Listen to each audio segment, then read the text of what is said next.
very glad that he's here because he especially flew in for this TEDxYouth event in Amersfoort. After a brief career as a barista, he joined forces with his brother Irfan, and he started out with his own business. And now he's here. I don't know where you're all heading because we have our international guest here. Stay tuned. We're very glad that he's here because he's going to share his very unique thoughts from his Malaysian perspective. He's a true cosmopolitan and world citizen. Big applause for Azriff.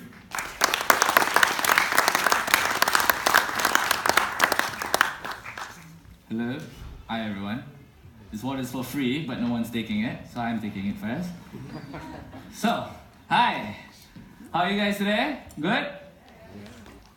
Give a clap for all the speakers just now. It's not easy to be up here. Come on. Clap, clap, clap, clap, clap, clap. So before I start, let me thank TEDxYouth Amersfoort for having me here today.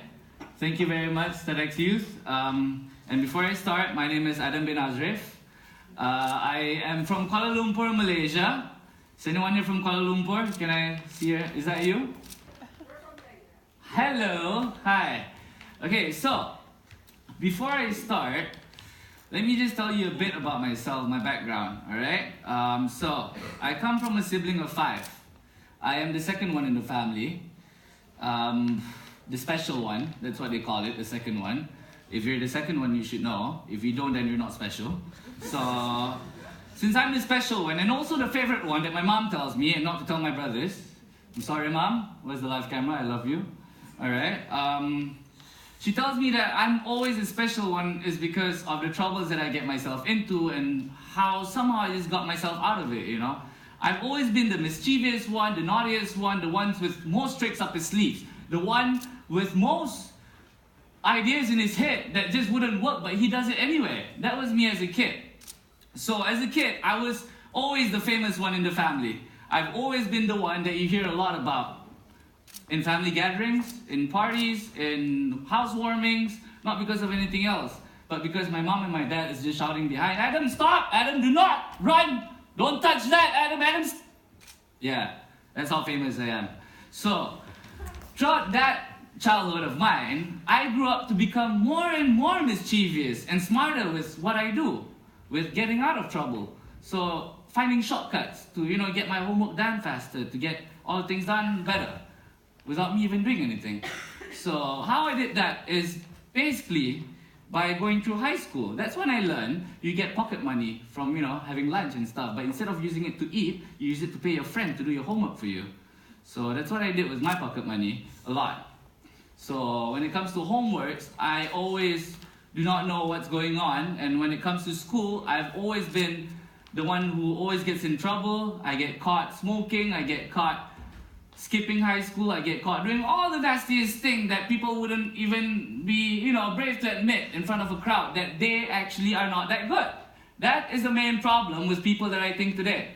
So, why I'm here today on stage is to tell you what I did about it and what my life is all about. Because you see, after high school, knowing that I'm not good with academics, you think what? I'm just going to sit down and tell myself I'm stupid and not do anything and take drugs? Of course, I did. But you see, it's how you look at it. It's how you look at all those stuff that you do, the mistakes that you make. It's either you take it as a blessing, or you just stay in the loop. You think you're a druggie because you're taking drugs. But what if you're taking drugs and you say, oh, so this is how it like? Maybe I should drug someone and do business with them so I can, they listen to me. You see, you can do many things like how James Bond does. But you don't, because you don't want to. So if you learn how to control certain things and put yourself, for example, if you're in this circle right now, you're doing drugs right here, and you take your soul out for a while and go like, oh, is that how I look like? Wow. You'll be able to control anything else in the world. I'm not just talking about drugs or whatever, drinks or whatever. I'm talking about life and experience and problems itself. If you take the time to take yourself out from that problem itself, you're not there anymore. And if you leave it there for a while, it'll just somehow disappear, and then it comes back. If it comes back, you just leave it there because sometimes you just can't do anything about it. You have to understand That is life. Life doesn't revolve around you. You're not important. No one's important. We're just all the same. Because at the end of the day, I'm not going to talk to you about, oh, how Steve Jobs does this and how this guy does that and how this guy does this. No, I'm going to tell you how important I am, but things still come at me and still happens to me. Problems, achievements, everything else. Although I'm not that important in this world. Alright? And let me remind you, after high school, I worked right away. I worked in a farm. I washed goats. I washed cows. I cleaned their... How do you say shit in a nicer way? Yeah, you clean that. You know, and then I did that. And then I worked in a retail store. I folded clothes a lot. And then I got sick of that and then got fired because I come late to work. But although I got fired, I learned that I shouldn't come late to work the next time. So I did. You see, you learn from your mistakes. And then after that, I got offered to become a barista at this cafe. How I got the job was as simple as this. I just went to this cafe my friend was working at. I met the boss. And the boss was like, hey, you're cute. I was like, oh, thanks. And then my friend calls me the next day, hey Adam, do you want to work as a barista? My boss thinks you're cute. I'm like, yeah, sure, why not? So after working in that cafe for about 1 year, I cleaned plates, I cleaned toilets, I cleaned everything that I'm supposed to clean. I cleaned pukes after people coming in after hours being drunk and stuff. You know, I cleaned all that. I did all that stuff for close to 2 years. I worked as a normal barista, and then I fell in love with the business. I fell in love with meeting new people. I fell in love with all of that stuff. And then to a point where I felt like I'm stuck. Because I was still in college and working as a part-timer. So I got offered to become a manager, and you know what? I dropped out of college, I became a manager for a cafe, a small little cafe. My dad believed in me. My mom was sad because I quit college. My whole family doubted me and think, oh my God, this is the Adam we know, you know, trying to do all this stuff, thinking he has the best idea in the world. And then this happened. One day I was working at this cafe as a manager. I felt like I was stuck. I thought like there's nothing else to do here, you know, there's so little money. You get like what? How many? 1,200 euro a month?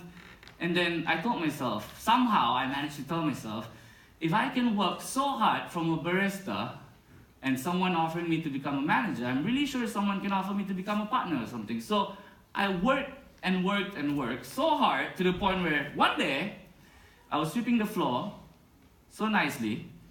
And then this person, this regular customer of ours, came and said, hey Adam, have a seat. So I sat down.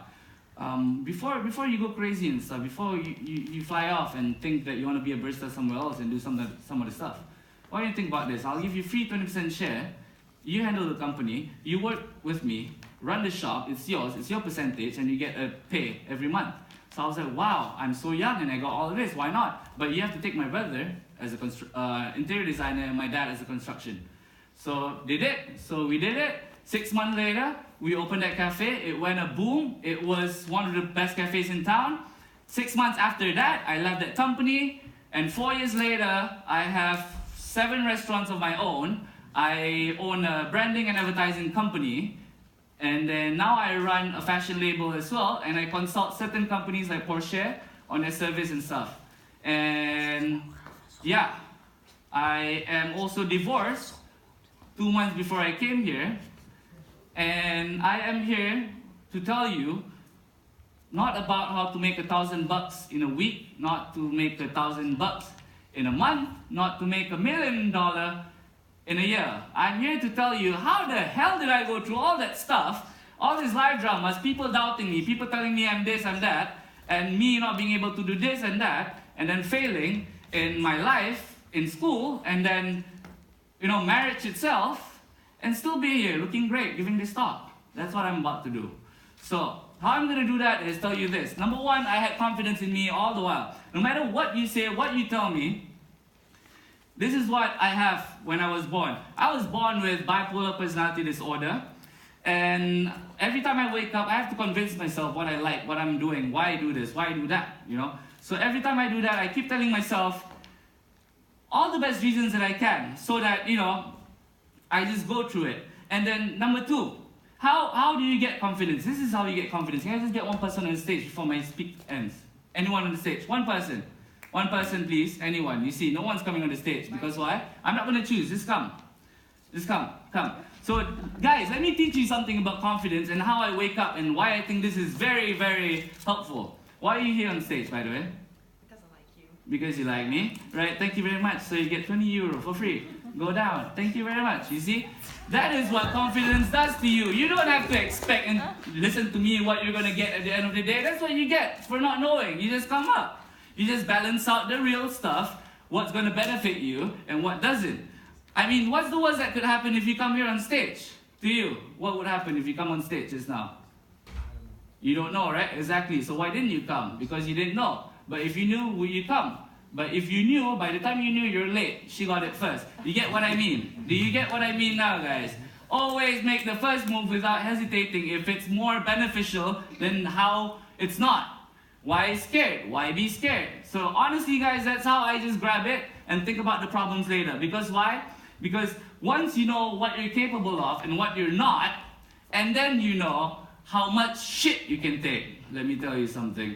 So through all that, once you know what you're capable of, that's when you start developing yourself. Once you admit to your problems, once you admit to your mistakes, and you stand here in front, you know, going to meetings or whatever, it doesn't matter what it is. If you stand here in front and you go to meetings with all the confidence that you have and everything, and people tell you otherwise, the thing is, you know what you're talking about. You know, that's when you slowly develop yourself. If you don't know, listen. If you know, keep quiet. You don't have to prove a point because why? You just found another point. You know, so you'll sound smarter in the next meeting with other people. So use that. Be smart. Don't waste your time proving your point. Don't waste your time trying to be smart than someone else.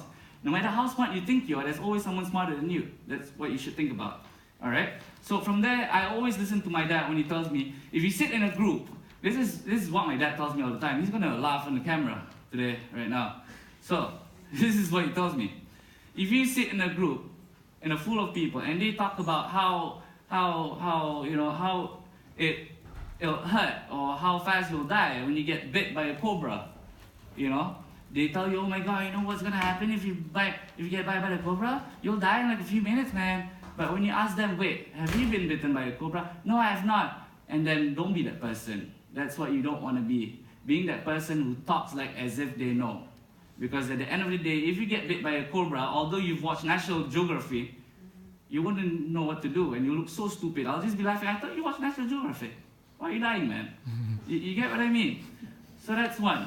And, you know, once you learn to be surrounded by all these people, smarter people, experienced people, older people, not people your age. Why I say not your age? I say older because, yes, age doesn't really matter, but to a certain point when it comes to experience, life experience, emotions, that matters. Because you know why? My dad has been through all the shit in this world. My dad has gone through a lot. We went through bankruptcy, we went to working in a farm, we went to working doors to doors, but he looks as if he's Johnny Depp. He looks as good as hell. He just smiles and looks normal. But if it was me or you in their position, we would look like crap. Don't you agree? Right? So, after developing yourself, what you should know is learning to accept. Learning to accept yourself. Accept, why are you here? Why are you standing here? Why are you this person you are today? Because you know why? Let me tell you something.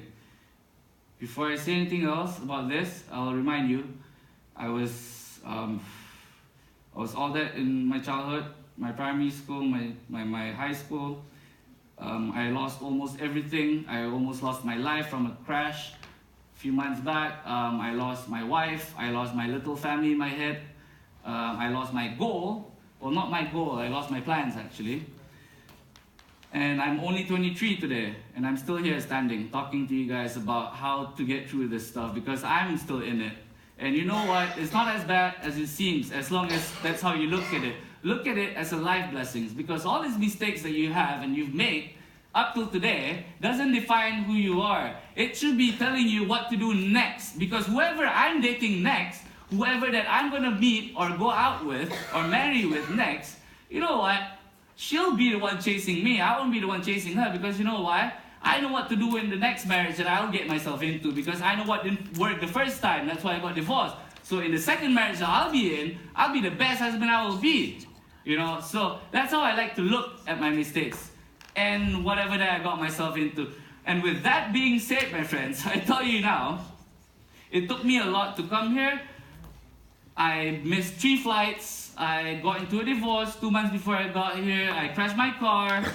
By the way, this morning, I slept in front of my rented room because my manager right here left the keys in the room, so we slept in the kitchen. And why I'm here today is tell you how I still look this goddamn fine after all that stuff. And also to all my haters out there, this is what I want to tell people with emotions, with problems that, you know, whenever you keep thinking about your parents or people around you telling you, oh, you should do this is best for you. You know what you should be doing? You should be doing yourself. You should be doing what challenges you, what will bring you down to the lowest point of your life until you don't know what to do, because that's when you know you're still alive and you can take that.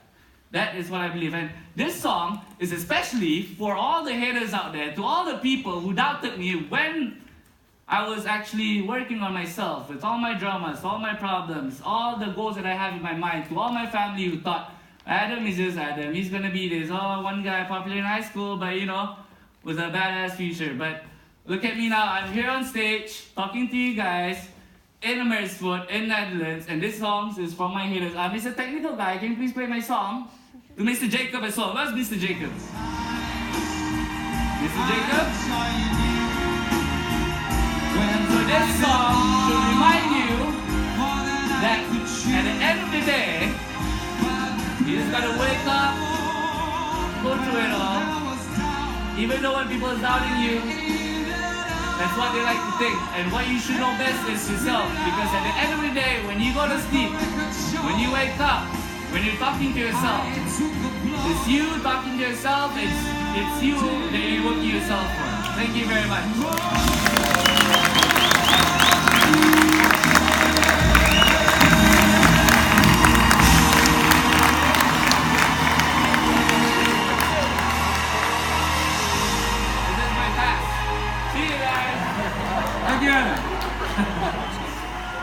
Enough said, zou ik zeggen.